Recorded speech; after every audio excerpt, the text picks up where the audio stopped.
नमस्कार, मैं विक्रम सिंह। केमिस्ट्री के अधिकांश बच्चों का सबसे पहला एक ही प्रॉब्लम होता है कि उनसे न्यूमेरिकल्स नहीं बनते हैं। यानी अगर 5 से 7 नंबर का न्यूमेरिकल आया तो एग्ज़ाम में 100% यही चांस रहता है कि वो छूटेगा, और जिनका नहीं छूटा वो 70 मार्क्स ले आते हैं, अपना फुल मार्क्स यानी 100% मार्क्स ले आते हैं। अब आपके दिमाग में ये चलता है कि सर न्यूमेरिकल्स को हम कैसे समझें। न्यूमेरिकल्स को समझने के लिए हमको उसको विजुअलाइज करना पड़ेगा। पहला, आपका कॉन्सेप्ट सही होना चाहिए, यानी कि आपकी थ्योरी सही होनी चाहिए, तब दूसरी बार आपका न्यूमेरिकल बनेगा। कॉन्सेप्ट सही हो, आपकी थ्योरी सही हो, आप उसको विजुअलाइज करो, आपको उसको इमेजिन करो, तो फिर वो बनेगा। आपकी कल्पना शक्ति कितनी अच्छी है उस चीज को समझने के लिए। जैसे एक प्रश्न हमारे पास आया, ये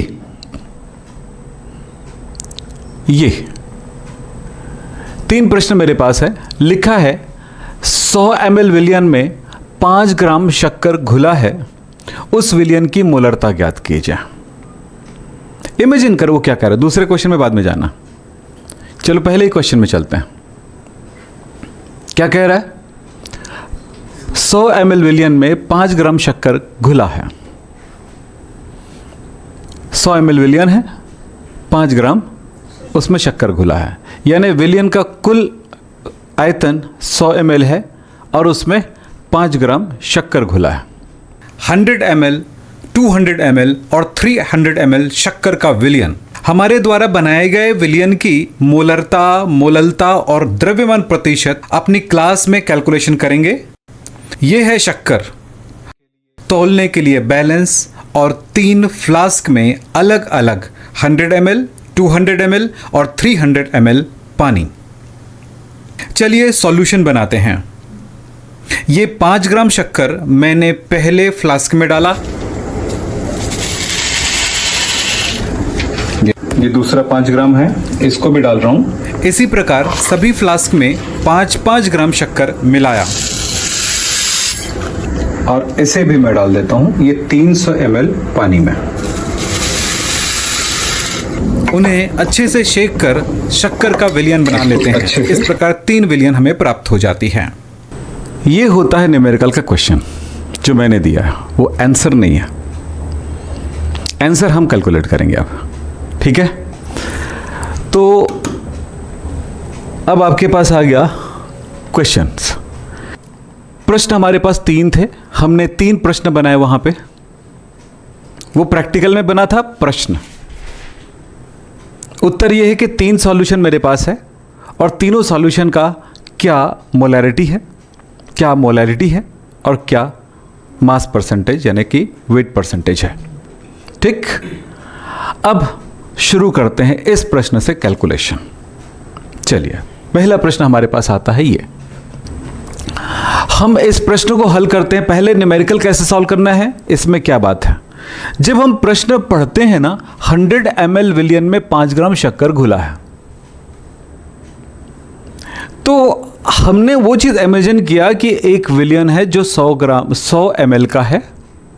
यस, 100 ml का है विलयन, इसमें 5 ग्राम शक्कर घुला। क्लियर हो गया? तो हमें क्या क्या मिला? सबसे पहला मिला विलयन का आयतन दिया गया है। विलयन का आयतन, विलयन के आयतन को किससे दर्शाते हैं? V से, और विलयन के आयतन पता चला 100 ml। यस, आप उस वीडियो में ये मत सोचिएगा वहां पे आपको सॉल्यूशन कराया गया है, यानी क्वेश्चन सॉल्व कराया गया है। वहां पे क्वेश्चन बनाया गया है, वो वीडियो है क्वेश्चन बनाने का। फिर अब आगे बात करते हैं कि यहां पर शक्कर घुला हुआ है, तो विलेय जो है वो है, विलेय यानी कि B शक्कर है। बोलो, शक्कर यानी C12H। अच्छा, मैं इसको B से दर्शाता हूं, ठीक है, बी तो लिख ही चुका हूँ मैं आपको। हाँ, C12H22O11 है, करेक्ट, ये बताता है। अब यहाँ पर यार विलियन बोल दिया गया है, सिर्फ विले का नाम बताया गया है कि विले क्या चीज़ है। ध्यान दीजिएगा, वो बाद में बना लोगे, बड़ी चीज़ नहीं है। विले है तो विलियन बन रहा है, तो हमने देखा था कि उस जगह पे विलियन कैसे बना, शक्कर का विलियन। दो पदार्थ थे, विले और विलायक। विले क्या था? शक्कर। विलायक क्या था? पानी, करेक्ट। हमने तो नहीं बना, शक्कर का विलियन बोलते ही हमें पता चल गया कि वो पानी से बना, क्योंकि पानी बताया नहीं था। हाँ, ये बोलते कि एसीटोन में शक्कर घुला है, तब मैं कहता yes yes yes yes yes, acetone जो है विलायक है और शक्कर जो है विले है। यस, तो अगर पानी के अलावा कोई अदर चीज रहेगा तो विलायक का नाम बताएगा वो, और पानी के अलावा कोई दूसरा चीज नहीं है तो नाम नहीं बताएगा, यानी पानी है। Yes, clear. चलिए, तो दूसरा कौन सा है? विलायक। यहां पर हर चीज लिख रहे हैं ना, बाद में कुछ भी लिखने हैं, वैसे मैं डायरेक्ट बना लूंगा हर क्वेश्चंस, यहां पर समझाने के लिए लिख रहे। विलायक कौन सा है? जल। यस, अब हम बात करते हैं 5 ग्राम घुला है। अब क्या कह रहा है? 5 ग्राम घुला है, तो ये है विलेय का द्रव्यमान। यस, विलेय यानी बी का द्रव्यमान। विलेय के द्रव्यमान को किससे डिनोट करते हैं? डब्ल्यू बी से। यस, द्रव्यमान यानी डब्ल्यू और बी का है, तो बी मतलब क्या है? शक्कर है। कितना है? 5 ग्राम। फिर कहता है कि मोललता ज्ञात कर दीजिए। तो मोलरता है कि मोललता है? मोलरता फाइंड करना है आपको। मोलरता, मोलैरिटी। यस, मोलैरिटी को कैपिटल एम से दर्शाते हो। ये जब कोई क्वेश्चन सॉल्व करते हो तो वो क्वेश्चन किस कॉन्सेप्ट से रिलेट है? हो सकता है कि मोलरता दिया जाता, द्रव्यमान ज्ञात कीजिए, ये प्रश्न पूछ सकता था। तो प्रश्न कहीं से भी, तो क्या क्या पूछा जा सकता है, क्या दिया हो सकता है? यहां हो सकता है इनमें से कोई भी चीज पूछा जा सकता था आपसे, तो कोई भी चीज, यानी एक गायब है वो पूछेगा, जो है उसे नहीं पूछेगा। क्लियर? अब हमारे पास आता है इसके फॉर्मूले क्या होंगे। तो कॉन्सेप्ट क्या था? मोलरता से रिलेट है, तो हमारा क्या है? फॉर्मूला निकालेंगे। फॉर्मूला क्या है? फॉर्मूला है m इज इक्वल्स टू, याद है ना, WB। अगर याद ही ना हो फॉर्मूला इतना भी याद हो तो भी हम काम कर सकते हैं, क्योंकि इस फॉर्मूले को डिराइव कर सकते हैं, कल सीखे हमने यार, है ना। तो MB into 1000 by MB into V in ml। Yes, अब हमारे पास है ml में तो आयतन दिया है, W भी दिया है, WB भी दिया है, MB नहीं दिया है। तो MB नहीं दिया है तो B तो दिया है ना, तो B दिया है, तो हम यहाँ पर क्या कैलकुलेट कर सकते हैं? MB यानी कि C12H22O11 का आणविक द्रव्यमान निकालना आपको बता चुका हूँ। तो क्या हुआ? C का परमाणु भार कितना? बोलो, 12, और ये कितने ठो है? 12 ठो है। प्लस हाइड्रोजन का कितना? 1 गुणा 22, फिर प्लस ऑक्सीजन का कितना? 16 गुणा 11, कितना होगा? 144, 22 कितना? 176 के आसपास आएगा, है ना, इतना ही आएगा ना। हाँ, अब टोटल करो तो कितना होगा? 6 तो 12, 4 342 AMU। यस, अब हमारा सारा दर्द खत्म, इतना हो जाए हमारे न्यूमेरिकल बन गया। समझ रहे हैं? ठीक, यहां भी ध्यान रखिएगा। अब फाइनल है, मान रख दो फॉर्मूले में।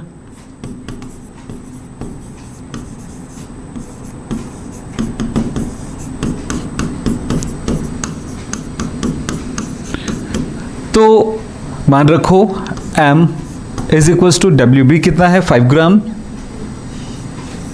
यस, ये कितना है? 1000, फिर बाई MB 342 गुणा V कितना है? 100।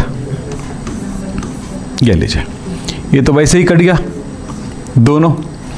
50/342 कितना आएगा? चेक कर लें। 50 होगा ना, तो 50/342 कितना होगा? कैलकुलेशन करिए। अब मैं यहाँ पर कैलकुलेट तो नहीं करते रहूँगा। ये आ रहा है 0.146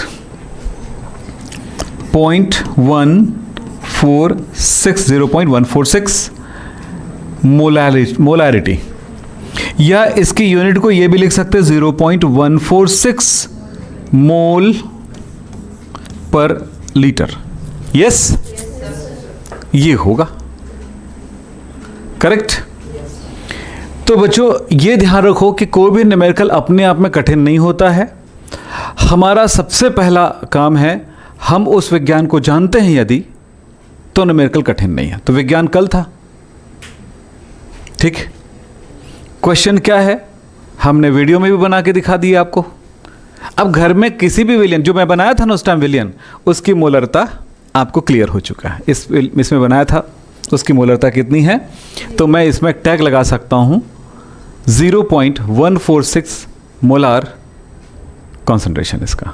यस, तो भाई वो 200 वाले का तुम लोग बनाओगे, 300 वाले का तुम ही लोग बनाओगे। क्लियर हो गया?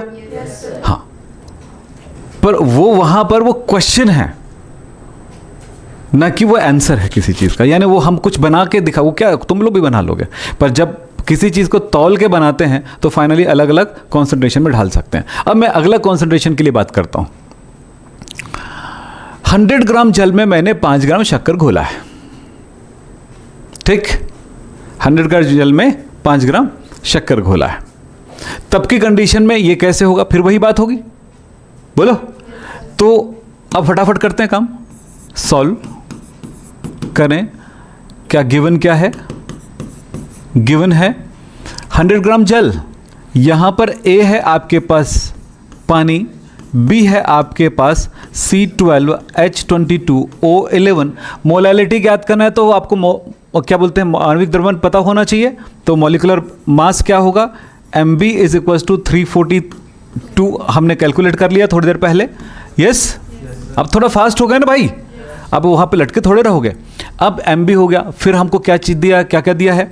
WA दिया है, जल का द्रव्यमान। यस, पानी लिए थे ना हमने 100 ग्राम, तो हमें दिया है 100 ग्राम। एक्यूरेट, जैसे मैंने शक्कर का विलियन बनाया, बनाने के बाद मैं उसका वॉल्यूम फिर चेक कर लेता, क्योंकि मेरे पास चेक करने का वो ग्लास नहीं है, वॉल्यूमेट्रिक ग्लास नहीं था मेरे पास, इसलिए मैंने नहीं चेक किया। तो अगर चेक करता तो यहाँ पर ये थोड़ा सा ऊपर आता 100 ml से, हो सकता है 1 ml, आधा ml कुछ ऊपर आता ही है, क्योंकि 100 ml पानी में डाला था मैंने उसको, समझ रहे हैं ना। तो इसीलिए याद रखिएगा, वहाँ पे ये जो वैल्यू है उस विलियन का एक्यूरेट नहीं है, थोड़ा सा गड़बड़ ये है कि थोड़े से और काम आते हैं, क्योंकि वॉल्यूम थोड़ा बढ़ जाता, वॉल्यूम बढ़ जाता तो ये थोड़ा सा कम आता। मैं आपको बता दूं, आपको ये बातें हैं।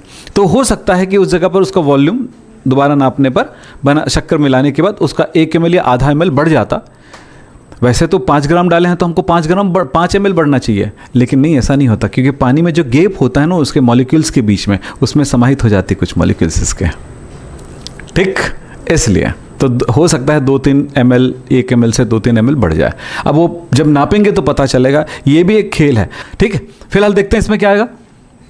हो गया, Mb भी हो गया, ये भी हो गया। हमारे फॉर्मूले में क्या होगा?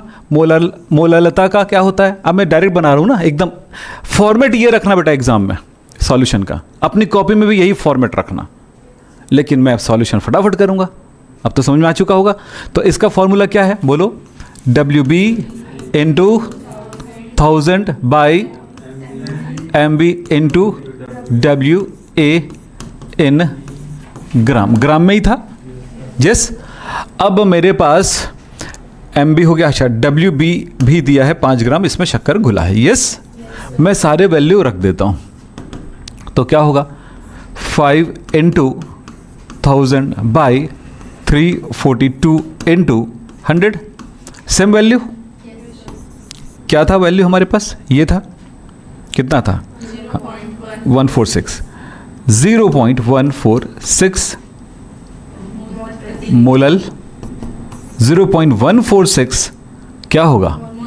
कैसे? मोल ऊपर है बटा द्रव्यमान है, मोल पर केजी, किलोग्राम। यहां पे ग्राम लिखा, किलोग्राम कैसे हो गया सर? ये ग्राम नहीं है, ग्राम को मैंने भाग दिया 1000 से, तो किलोग्राम ही है यहाँ पे। ठीक है, एकदम क्लियर रखो अपने दिमाग, ठीक है, एकदम शार्प, ठीक। थर्ड देखते हैं, ये है मास परसेंटेज वाला, ठीक है, द्रव्यमान प्रतिशत, मास परसेंटेज या वेट परसेंटेज, ठीक। मास परसेंटेज कैलकुलेट करिए। क्वेश्चन में क्या दिया है बोलो, आपको दिया है 100 ग्राम, WA इज इक्वल्स टू 100 ग्राम। अच्छा, ये विलियन नहीं है ना, विलायक है, ठीक है, सॉल्वेंट। तो यहां पर है 100 ग्राम, या फिर ये भी बोल सकता था, कोई फर्क नहीं पड़ता, अगर मैं सॉल्यूशन भी लिखूं तो फर्क नहीं पड़ता, ठीक है। नहीं, वहां पर विलायक ही लिए थे ना हम लोग, जल लिए थे, तो 100 ग्राम जल में मैंने लिख दूं वाटर, ठीक है, मैंने ठीक कर दिया। और ठीक है, तो क्या बोला मैंने, 100 ग्राम जल लिया मैंने, और 100, सब में सुधार कर लेना ऐसे ही, 100 ग्राम जल में ये मैंने लिया 5 ग्राम शक्कर घुला है, WB घुला है 5 ग्राम। तो इसका द्रव्यमान प्रतिशत निकालना, तो द्रव्यमान प्रतिशत क्या होगा, B का ही निकलता है ना, B percentage is equal to क्या था formula, WB into 100 by WA plus WB, तो हमारे पास हो गया 5 इंटू 100 बाई कितना होगा, दोनों जुड़ गया 105, लिख दूँ डायरेक्ट, चलो लिख देता हूँ 100 प्लस 5, यानी हमारे पास हो गया 5, चलो 500 ही लिख देता हूँ, ये कितना हुआ 105, कैलकुलेट करके बताओ 100 बटा 105 कितना आया, 4.76, तो 4.76% इस सॉल्यूशन का परसेंटेज यह निकल गया। अब आपने अगले में पानी ज़्यादा मिलाए हैं, ठीक, तो उसमें परसेंटेज कम आएगा, 100 से डबल हो गया वो, तो मान के चलो कि इसका आधा आएगा, लेकिन अगले में 300 हुआ है तो आधा नहीं आएगा, फिर कम आएगा उसमें, क्योंकि पानी ज़्यादा मात्रा में, तो परसेंटेज उसकी कम हो गई। तो सबसे ज़्यादा मीठा कौन रहा होगा, वो 100 ml वाला बना, सब, क्योंकि सब में हमने 5-5 ग्राम ही शक्कर मिलाया था, ठीक है, हमने तौल के भी दिखाया, आपने वेट में देखे होंगे लिखा था 5 ग्राम, तो सब में हमने 5-5 ग्राम ही मिलाया था। तो सबसे मीठा कौन होना चाहिए, 100 वाला, क्योंकि शक्कर उसकी तुलना में, दूसरे वाले की तुलना में शक्कर इसमें ज़्यादा है, हर एक पॉइंट में, हर एक बिंदु में, हर एक बूंद में, तो यही बात है। तो अब आपको समझ में आया न्यूमेरिकल कैसे करना है, ओके। अब ये सारी चीज़ें, अब तो ये मैंने अपने तरफ से बताया जो मेरे किचन में रखा हुआ था, ठीक। अब मैं आपको बताऊंगा, यहाँ पे NCERT की बुक में ये क्वेश्चन है, इंपॉर्टेंट क्वेश्चन, ठीक। आप बुक खोलिएगा, अभ्यास में जाके खोलिएगा, देखेंगे आप ये प्रश्न क्या लिखा है, यदि 22 ग्राम बेंजीन को 122 ग्राम कार्बन टेट्राक्लोराइड में घोला जाए तो बेंजीन और कार्बन टेट्राक्लोराइड का द्रव्यमान प्रतिशत ज्ञात कीजिए। बहुत आसान प्रश्न है, द्रव्यमान प्रतिशत। तो चलिए हम इसे सॉल्व करते हैं। चलो कैसे सॉल्व करोगे आप कोशिश करिए। हमें 2 पदार्थ दिए गए हैं और उसी से बनेगा। अब देखो, एक बेंजीन है इतना और कार्बन टेट्राक्लोराइड इतना, तो मुझे ये बताओ इसमें विलेय कौन सा होगा, विलायक कौन सा होगा, बोलो। क्यों? विलेय बेंजीन, ये बी हो गया बेंजीन, है ना। बेंजीन का फॉर्मूला पता है ना, C6H6। और विलायक कौन है यहाँ पे, कार्बन टेट्राक्लोराइड ज़्यादा है वो, है ना, तो वो कार्बन टेट्राक्लोराइड CCl4। तो यहाँ पर दिया है WB is equals to 22 gram and WA is equals to कितना, 122 ग्राम। यस। अब हमें क्या करना चाहिए, इसी के आधार पे हमको परसेंटेज निकालना है। तो हमें बोला गया, दोनों का परसेंटेज पूछा है उसने, तो हमारे पास क्या है, फाइंड क्या है करना है, क्या फाइंड करना है, फाइंड करना है आपको B का परसेंटेज, मास परसेंटेज, और A का ब्रैकेट W/W, और दूसरा हम करेंगे A का मास परसेंटेज W/W, क्योंकि दोनों ही द्रव्यमान में। फॉर्मूला B परसेंटेज W/W is equals to WB into 100 by WA plus WB, तो हमारे पास हो गया कितना है 22, बोलो 22, 122, तो ये 22 गुणा 100 बटा 122 प्लस 22, यानी कि अब क्या हो सकता है, 122 है, कट नहीं सकता है ना ये, तो जो भी है 22 गुणा 100, ऐसे लिख देता हूँ, 144। कैलकुलेट करके बताओ कितना परसेंट होगा। 15.27 277 होगा, तो 28 भी लिख सकते हो, ये परसेंटेज हो गया, हो गया। अब आपको दूसरा है, किसका निकालना है, ए का परसेंटेज, तो आप इसको कैसे कैलकुलेट करोगे, बिल्कुल वैसे ही, जब यहाँ पे क्या होगा, WA इंटू 100 बाई, बोलो WA प्लस WB, तो हमारे पास कैलकुलेशन क्या होगा, 122 गुणा 100 बटा 144, कितना आएगा, 84.72, 84.72%। अब ये जो एक का निकल गया परसेंटेज, दो ही कंपोनेंट है, तो आप इस तरह का कैलकुलेशन आपको कठिन जाएगा, तो सीधा सीधा तरीका है, माइनस कर सकते हो, या इस जगह पर बी कितना परसेंटेज, ए का परसेंटेज कैसे निकालोगे, 100 माइनस बी का परसेंटेज, ठीक है। तो 100 कितना है, 100 माइनस कितना आया, 15.27, 15.27, अरे यार 15 ही भूल गया, 15.278 भी लिख सकते हो, तुम्हारी मर्जी, 2 ही पॉइंट तक लिखी क्या, हाँ चलो 2 ही साथ लिख देते हैं, तो कितना होगा, बस इसी के बराबर होगा, कैलकुलेट करके देख लो आप, ठीक है, मैं लिख ही देता हूँ वही, ठीक है। तो कितना होगा, 84, आप कर लेना कैलकुलेट, 0.72, ठीक है, वैसे 73 होगा इसमें हिसाब से, इसके हिसाब से, तो एक लगभग उतना ही तो है, यस, ठीक है। चलो 7-8 लिख देते तो 2 हो जाता वो, है ना, 2-8 लिख देते, क्योंकि उसके बाद 777 है, तो मैं अगर इस पॉइंट को हटाता हूँ अगले का 8, तो ये 7 ही होगा, तो 7 की जगह ये 8 हो जाएगा, नहीं ऐसा भी लिख सकते थे, तुम्हारी मर्जी, कोई बड़ी प्रॉब्लम नहीं है उससे कहना, ठीक है। तो 2 तरीके हमारे पास हो गए, तो समझ में आई बातें। तो ये है परसेंट वाला, मास परसेंटेज वाला क्वेश्चन। ये भी क्वेश्चन आपका एनसीईआरटी का है, ठीक है, सॉल्व करके देखो क्या है। जब भी गिवन लिखना हो तो ये नहीं लिखेंगे कि भाई आपने WA WB ये इस टाइप का, आप उसे पूरा ही लिखेंगे एग्जाम में। WA लिखने से पहले बताएंगे WA क्या है, यस, जैसे हमने फर्स्ट क्वेश्चन में लिखा था, तो वैसे ही आंसर सॉल्यूशन करना है। तो क्या होगा, उस विलयन की मोलरता ज्ञात कीजिए जिसमें 5 ग्राम NaOH और 450 ml विलयन में घुला हुआ है। 5 ग्राम NaOH, तो यहां पर B दिया गया है NaOH, यानी विलय NaOH है। विलयन का आयतन दिया गया है 450 ml, और कुछ नहीं, यस। और क्या दिया, 5 ग्राम, अच्छा NaOH कितना ग्राम दिया है, WB इज इक्वल टू 5 ग्राम, ये भी दिया गया 5 ग्राम NaOH है B, और वो 5 ग्राम दिया गया है।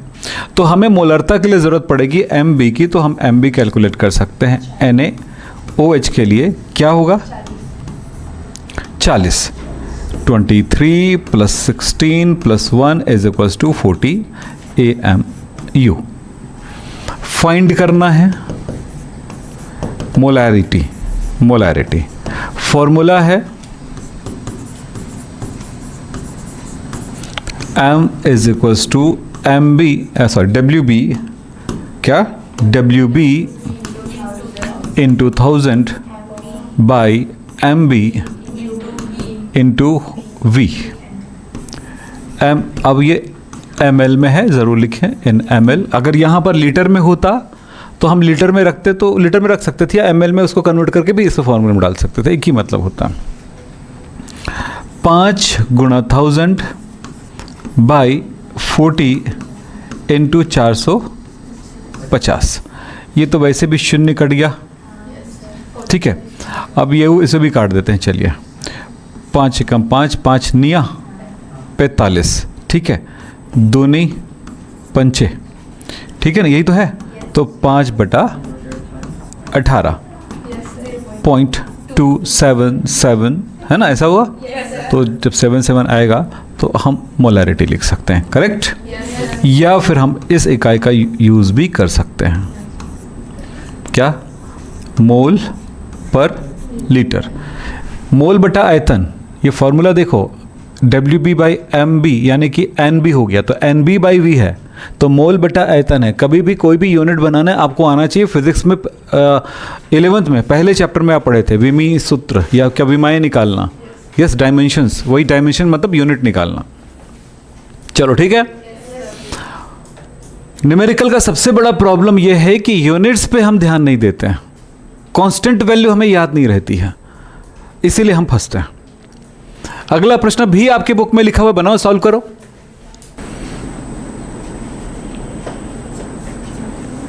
हमने कैलकुलेशन भी कर लिया है, तो ऐसे फटाफट करो।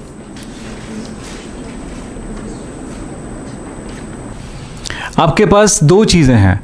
2.5 ग्राम इथेनोइक एसिड को 75 ग्राम बेंजीन में घोलने पर, यहां पर इतने पे ही हमें समझ में आ रहा है इतना ये कम है और ये ज़्यादा है बेंजीन, यस। तो बेंजीन हमारे पास विलायक है।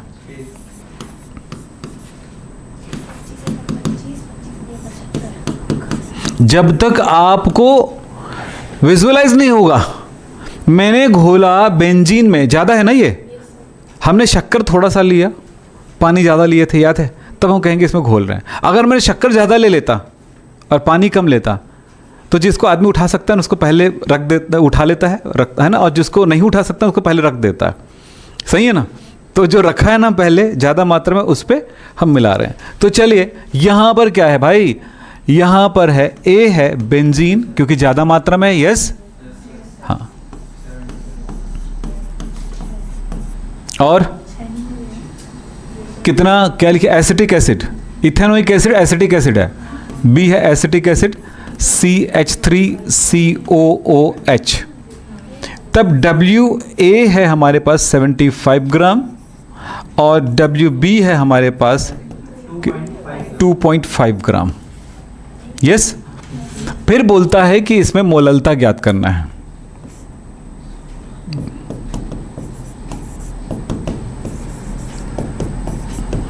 हम अब यहाँ चलते हैं, हमारे पास पूरी जानकारी मिल गया है, अब फॉर्मूले की तरफ चलते हैं। फॉर्मूला याद नहीं होगा तो कुछ नहीं कर सकते आप, कॉन्सेप्ट याद होना चाहिए कम से कम। तो small m is equals to WB into 1000 by MB into WA in gram. अब मान रखो भैया, P 5 ग्राम 2.5 ग्राम, यस, हाँ, इंटू 1000 बाई कितना है, एसिटिक एसिड 60, ओके, इंटू 75। चलो एक काम करते हैं, यहाँ पे आपको MB निकालने नहीं आता होगा तो मुश्किल, हम कुछ नहीं कर पाएंगे। आपको बार बार बता रहे हैं ये चीज़ शुरू से, इस वीडियो इस चैप्टर में है ना, शुरू से पहले दिन से चल रहा है। कार्बन 2 12 दूनी 24, ऑक्सीजन 2 16 दूनी 32 और हाइड्रोजन 4 60 AMU। जरूरी नहीं यहाँ पे लिखो, यहाँ पे भी लिख सकते थे, यहाँ पे भी लिख सकते थे, इसकी ज़रूरत है करके। एक काम करता हूँ, 0 हटाता हूँ, ये 25 हो गया। एक कम करता हूँ, ये 3 हो गया, सही है। ये 0 काट देता हूँ, ये हो गया 3, ये हो गया 5। मैं क्या कर रहा हूँ, 2 से भाग दिया ना, हाँ। अब क्या हुआ, 5/9, यस, कितना हुआ 5/9, 0. लगभग 5 के आसपास आए, हाँ ठीक है। देख लेता हूँ कितना देता, 5, हाँ 5 नहीं पता, ठीक है हाँ 0.5 नहीं बोलेंगे, 0.555555 ऐसे आएगा ना, तो 55 जाएगा तो मतलब क्या होगा 56 क्या होगा मोल पर केजी। ऐसा तो लिख सकते हैं पॉइंट, ऐसा 0.5 तो कभी भी लिख, स्मॉल m तो कभी भी लिख सकते हो, लेकिन उसका असल वाला पहले याद रखा करो, याद रखने की भी जरूरत नहीं है। तो ये हुआ हमारा एक न्यूमेरिकल और, ठीक समझ में आ रहा है? देखो बेटा मैंने कहा है कि जो क्लास आपको दी जाती है उस क्लास को दोबारा देखिए। अगला शब्द हमारे पास आ रहा है फॉर्मेलिटी, फॉर्मलता। मोलरता पढ़े ना, मोलैरिटी। मोलैरिटी एंड फॉर्मेलिटी में कोई बड़ा डिफरेंस नहीं है, सिर्फ डिफरेंस इस बात की है कि मोलरता जो होता है आणविक पदार्थों के लिए है। आणविक पदार्थ यानी जिसमें आयंस नहीं होते हैं, ससंयोजी कंपाउंड, शक्कर, ग्लूकोज,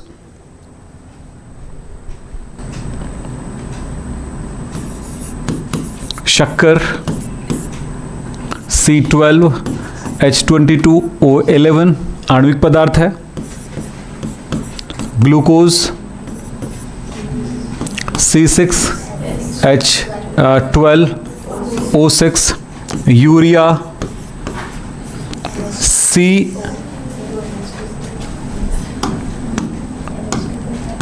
NH2CO NH2 याद रखो,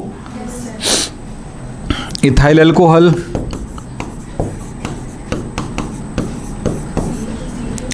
C2H5OH, एसिटिक एसिड, इसको हम इथेनोइक एसिड भी कह सकते हैं,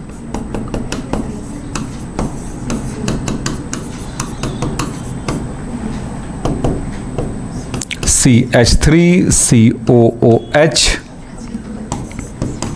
एसीटोन, इसको प्रोपेनोन कहेंगे। दोनों नाम, साधारण नाम, IUPAC नाम, साधारण नाम, IUPAC नाम, ठीक है। ये साधारण नाम, IUPAC नाम, इथेनॉल, C2 क्या चीज़ था, acetone, CH3COCH3, ethylene glycol,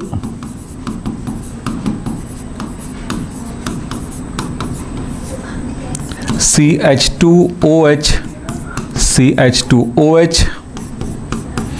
glycerol,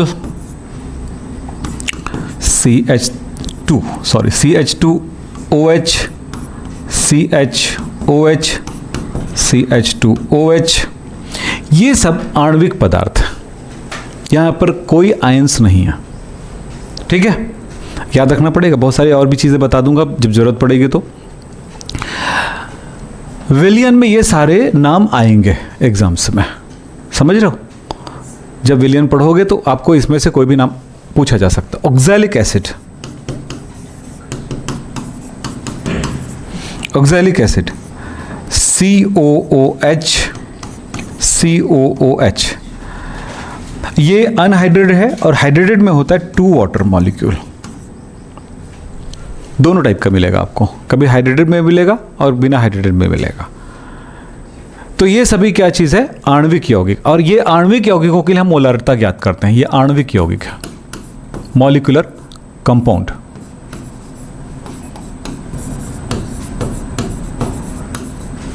covalent compound को हम मॉलिक्यूलर कंपाउंड कहते हैं, और मॉलिक्यूलर कंपाउंड्स में कोई आयंस नहीं होते हैं। लेकिन अगली बात है, अरे यार जगह ही नहीं है, आयनिक कंपाउंड।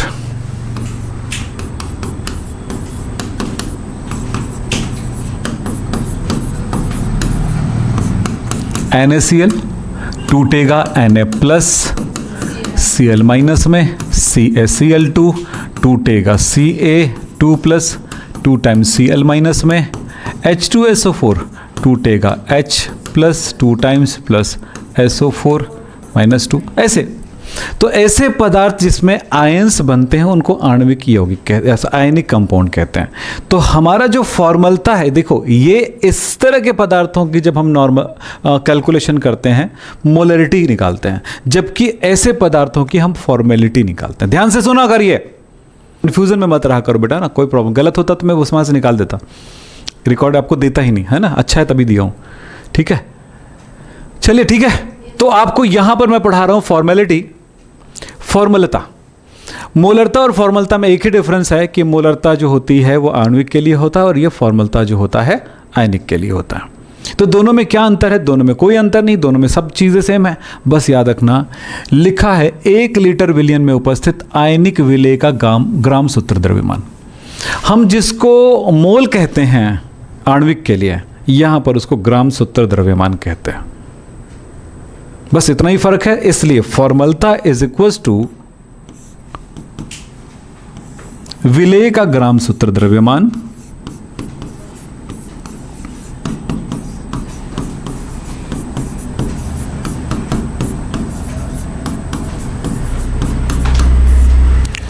बटा विलयन का आयतन।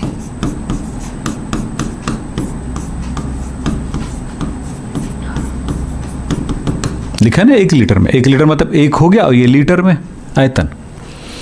तो F इज इक्वल्स टू विलेय का ग्राम सूत्र द्रव्यमान। एक बात बोलते हैं, चलिए मेरे पास है ये CH4, इसका अणुभार क्या होगा? अणुभार क्या होगा? 12-4 यानी कि 16 AMU।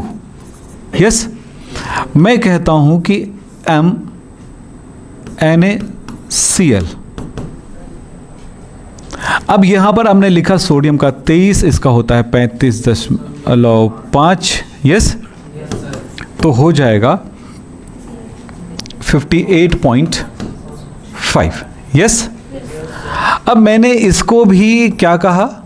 अब अभी तक की पढ़ाई में आप ध्यान रखना, AMU ना, अभी तक की पढ़ाई में ये तो अणुभार है क्योंकि ये अणु है, कार्बन के साथ 4 हाइड्रोजन इस तरह जुड़ा हुआ है, जबकि यहां पर एक सोडियम के साथ एक क्लोरीन जुड़ा हुआ है। आप जो कह रहे हो वो गलत है।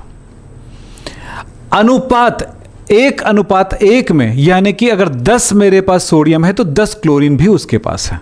तो अनुपात क्या हुआ? 10:10, यानी कि 10 एकम 10, 10 एकम 10, 1:1।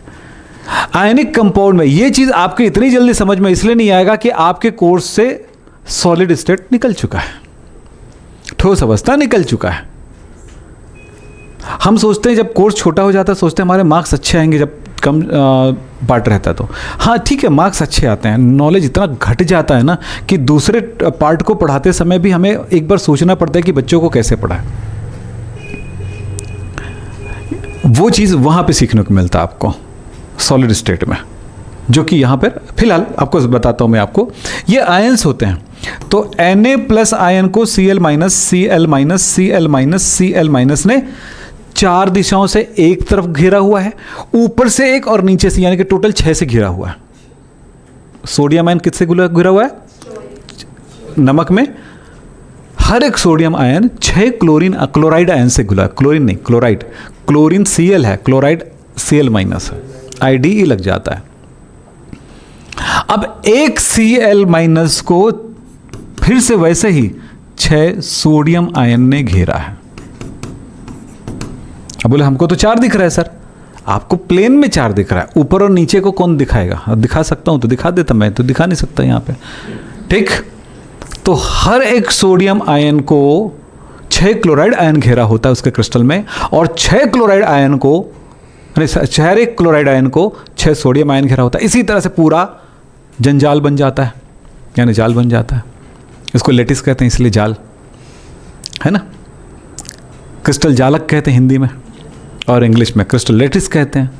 तो वो इस तरह से बन जाते हैं जब इसको, हाँ ये वैसे ही रहता है, आयन के रूप में रहता है। जैसे उसमें पानी डालते हैं तो उसके बीच में पानी आ जाता है, इनके बीच में, और ये बेचारा अलग हो जाता है, बिछड़ जाते हैं। लेकिन बिछड़ने के बावजूद भी जिस तरफ वो जा रहे होते हैं अपनी सहेलियों को लेके ही चलते हैं। ठीक, और इसी कारण से जब उसमें करंट डालते हो ना तो करंट फ्लो होता है, जिसको मैं पढ़ाऊंगा इसके नेक्स्ट वीडियो में, नेक्स्ट चैप्टर में। ठीक है, तो समझ में आई होगी आपको यहां पे क्या हुआ। चलो भाई,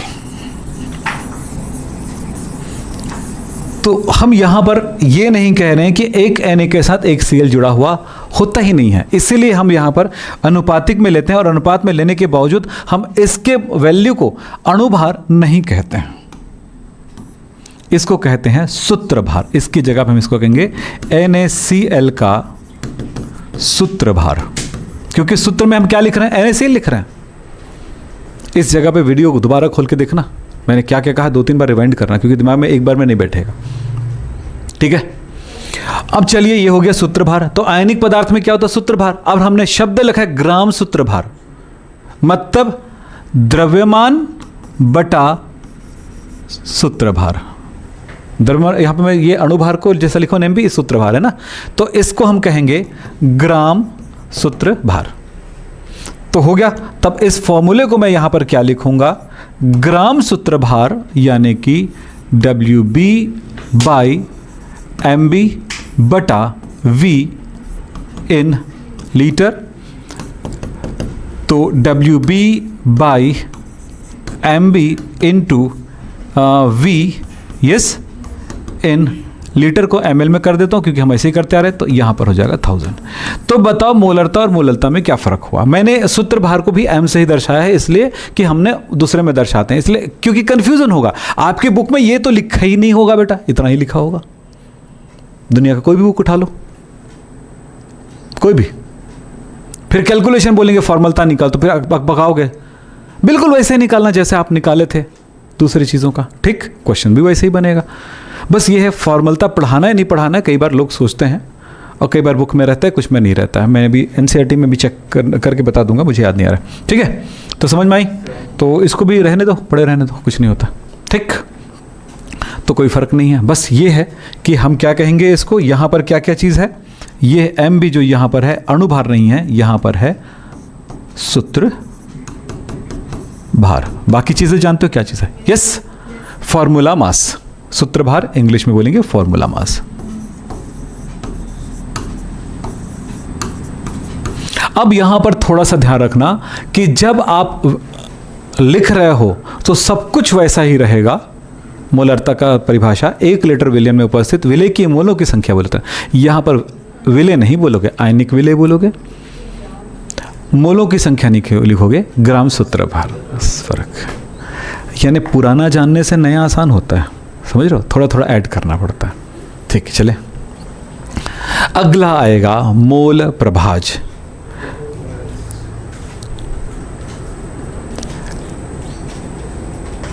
विलयन के प्रति 1 मोल में किसी घटक के कितने मोल हैं उसे हम उसका मोल प्रभाज कहेंगे। परिभाषा टफ होगा, समझ में आएगा नहीं, इससे अच्छा परिभाषा हम सिंपल कर देते हैं। किसी भी विलयन में किन्हीं भी घटक का मोल प्रभाज उनके मोलों की संख्या, मान लेते हैं B का मोल प्रभाज B के मोलों की संख्या तथा कुल मोलों की संख्या का अनुपात होता है बाइनरी सॉल्यूशन के लिए। करेक्ट। B का मोल प्रभाज B का मोल होता है, B का मोल प्रभाज B का मोल तथा विलयन के मोलों का अनुपात होता है। सिंपल परिभाषा है, लेकिन असल परिभाषा क्या है ये बताता हूं, वो कभी नहीं लिखते कोई। असल परिभाषा है विलयन के कुल मोलों के प्रत्येक मोलों पर किसी घटक का मोल उसका मोल प्रभाज होगा। एक प्रभाज मतलब 1 में, प्रतिशत मतलब 100 में, ppm मतलब 10 लाख में। ये छोटी छोटी बातें आनी चाहिए आपके दिमाग में। ठीक, चलो मिटा दूं। तो चलो हम देखते हैं यहां पे क्या बता रहा है। परिभाषा आपके पास है।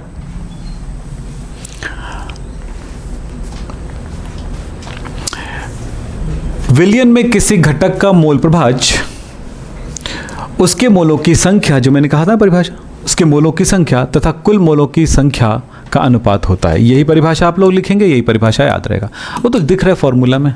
ठीक, या 1 मोल विलयन में किसी घटक की मोलों का संख्या मोल प्रभाज कहलाता है। ये लिखने की जरूरत नहीं, किसी के समझ में नहीं आएगा ये।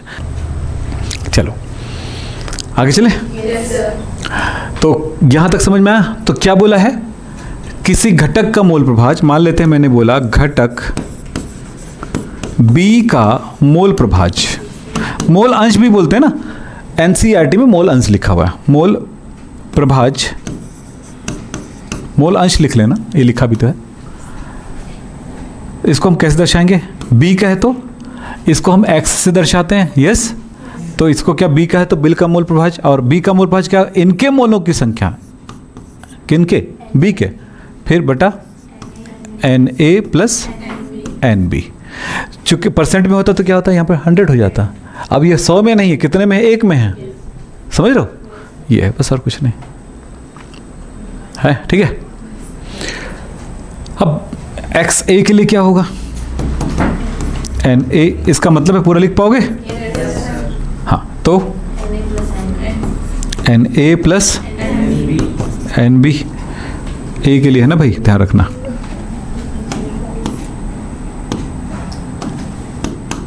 चलो लिख लोगे। अब यहां पर देखो, x A plus x B is equal to 1 होगा। क्यों? दोनों को जोड़ो, बोलो जोड़ोगे तो क्या होगा? ये दोनों n A plus n B हो जाएगा, बटा इतना ही होगा। एलसीएम तो वही आएगा क्या?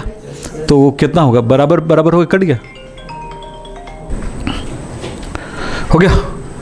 तो इतना हुआ। एक बात हमेशा याद रखना, इसका कोई यूनिट नहीं होगा, ठीक है? कोई इकाई नहीं, ठीक? क्यों? क्योंकि कट गया ना बेटा, मोल बटा मोल कट गया, मोल ऊपर नीचे, मोल कट गया। अब ये प्रश्न आपके पास है, अब बताओ कैसे करोगे। 1 विलियन में 20% एथिलीन ग्लाइकॉल, अभी बनाया था फॉर्मूला। एथिलीन ग्लाइकॉल द्रव्यमान के अनुसार उपस्थित है, एथिलीन ग्लाइकॉल के मोल अंश की गणना करो। अब दूसरा देखो, परसेंट में दिया और ग्लाइकॉल करो करके बोल रहा है। जब परसेंटेज में वैल्यू दिया जाता है तो बहुत आसान होता है, इस बात को समझेंगे। सॉल्व करता हूं मैं, अभी मैं टाइम नहीं दूंगा। दिया है, क्या दिया है? एथिलीन ग्लाइकॉल बी है और वो 20% है, यानी 20% एथिलीन ग्लाइकॉल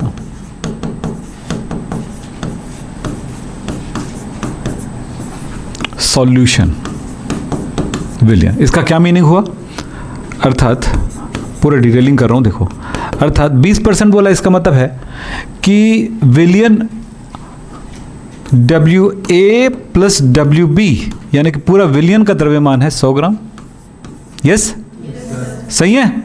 और उस 100 ग्राम में बी, ये एथिलीन ग्लाइकॉल क्या है? बी है ना, तो कितना हो गया? इसमें लिखा है W B is equal to 20 gram, yes. तो डब्ल्यू ए कितना हो गया? 80 ग्राम, करेक्ट। घटा दो ना इसी में, मिल गया, क्लियर है? अब बताओ, पूरा सॉल्यूशन आपके पास आ गया है। कैलकुलेट क्या करना है? इसका बी, हाँ, ज्ञात करना है, फाइंड करना है। क्या करना है? X B. चलो अब फॉर्मूला क्या है? X B is equals to n B by n A plus n B. अब हमारे पास 2-3 चीज़ें हैं। एन बी बराबर क्या होता है? W B by M B. अब डब्ल्यू बी हमारे पास कितना है? 20 ग्राम, और एम बी, अब एम बी कैलकुलेट करना भाई। एथिलीन ग्लाइकॉल, एथिलीन ग्लाइकॉल क्या होगा? बी है एथिलीन ग्लाइकॉल, यस। क्या है? CH2OH, CH2OH। वैसे फॉर्मूला लिख दिया है, C2H6O2 लिखा होगा, लिखा है। तो इसका क्या मतलब हुआ? तो एम बी कितना होगा इसका? 12 दूनी 24, चलो ठीक है, 16 दूनी 32 है ना, 16 गुणा 2 और धन 1 गुणा 6, तो ये 24 धन 32 धन 6 कितना हुआ? 62 हो गया, 62। तो यहाँ पर हो गया ये 62, तो 20/62 होगा। अब एन बी की भी जरूरत, एन बी हो गया, एन ए बी की जरूरत पड़ेगा ना, तो n A is equal to क्या होगा? डब्ल्यू ए बटा एम ए। अब यहाँ पर लिखा है 1 विलियन में इतना प्रतिशत एथिलीन ग्लाइकॉल घुला हुआ है, और कुछ नहीं लिखा है। तो विलियन पता चल गया, किस में घुला है? सोचोगे आप भाई, 2 चीज़ रहेगा ना, तो किस में घुला है? ए क्या चीज़ है इसमें? सोचो, जल होगा। तो यहाँ पर हो गया जल, जल के लिए कितना है, जल कितना दिया है 80, 80/18 होगा, कैलकुलेट करो 20/62,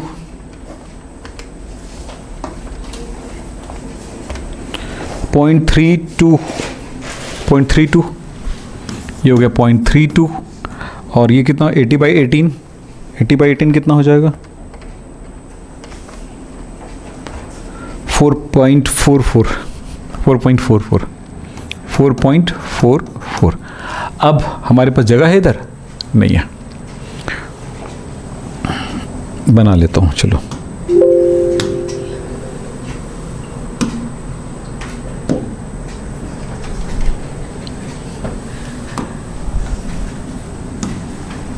चलो ये हो गया,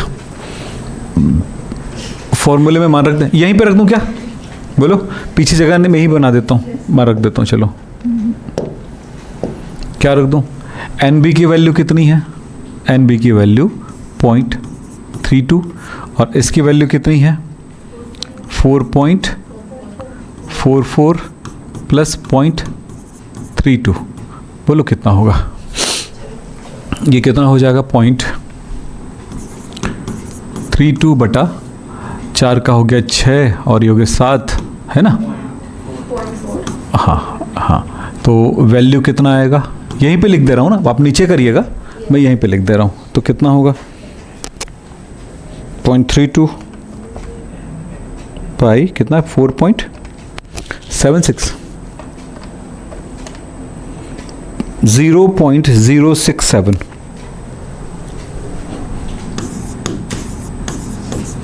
बस कोई यूनिट नहीं, सीधा आंसर। तो ये हो गया हमारा आंसर। आप व्यवस्थित तरीके से लिखिए, अब आपको समझा चुका हूँ मैं कैसे लिखना है। आज की क्लास यहीं पे समाप्त करते हैं। नमस्कार, धन्यवाद, थैंक यू।